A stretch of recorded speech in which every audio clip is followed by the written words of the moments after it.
কিছু সম্পর্কের নাম থাকে না, শুধু স্মৃতি থেকে যায়।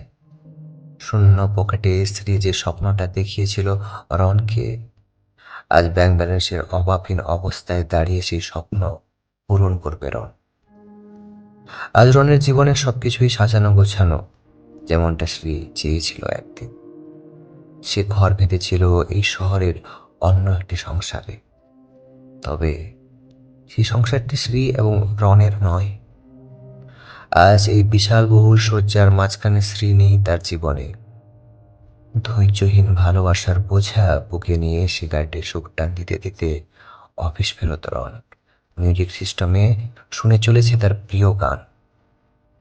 মনে পড়ল তার প্রথম প্রাক্তন প্রেমিকার কথা। কোথাও যেন একটা অপরাধ বোধ, আফসোস, অনুশোচনা চাপা কষ্টে বুক ভারী হয়ে এসেছে। তোর মনের ওই উঠোন ঘেঁষে যে রঙিন গাছ, ওটা আমি নই। আমি হলে হতাম ছায়াময় একটা বট গাছ। দাঁড়িয়ে থাকতাম আপন মনে, দখল করে নিতাম মাছটা গভীর শিকড়ে আঁকড়ে নিয়ে, ছড়িয়ে দিতাম আনন্দ উচ্ছ্বাস তোর মনের ওই গহীন দিশে। আমার নিত্যদিনের কাজ রঙিন সুখে রাঙিয়ে দিতাম তেমন করে যেমনটা তুই চাস। আসলে কি জানেন, আমরা যাকে বেশি ভালোবাসি তারা আমাদের টেকেন অফ গ্যারেন্টেড ভেবে নেয়। আমরা যখন তাদের কাছে থাকি তখন তারা আমাদের মূল্যটা বোঝে না, অথচ আমরাই নিজেদের সবটা ভালোবাসা উজাড় করে দিই তাদের। আসলে ভালো রাখার নামই তো ভালোবাসা, তাই না? তাই যে অজস্র ভালোবাসার পরও আপনাকে ঠকাতে দুবার ভাবেনি, সে আর যাই হোক আপনাকে কখনো ভালোবাসেনি।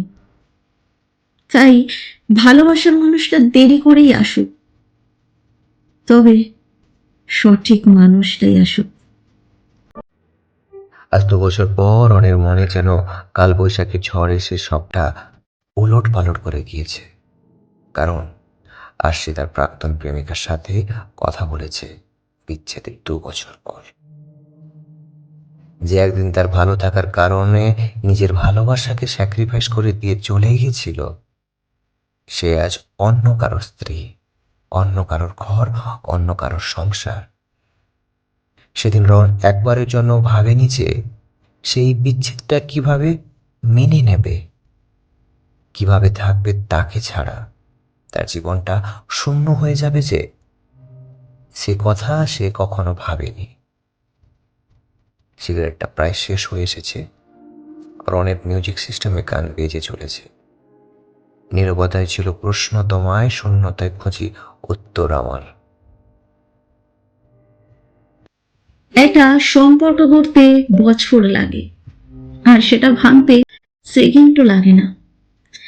মানুষ এটা বুঝতেই অনেক দেরি করে ফেলে, আর যখন বোঝে সবটুকু তখন হারিয়ে ফেলে। সেদিন রন যদি তাদের দুজনের মাঝে অন্য কোনো তৃতীয় নারীকে তার জীবনে না নিয়ে আসতো, তাহলে আজ হয়তো তারা একসাথে থাকতে পারত। কথায় বলে রিভেঞ্জ অব দ্য নেচার, প্রকৃতির পুনর্বিবেচনা। আজ রন তার ভুলের বোঝা বইছে প্রত্যেকটা দিন।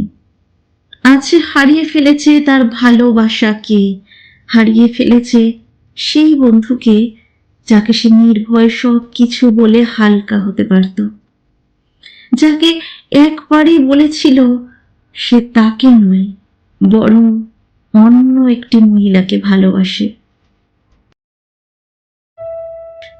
আসলে ভালোবাসা জিনিসটা ভীষণ অদ্ভুত রকমের, জানেন?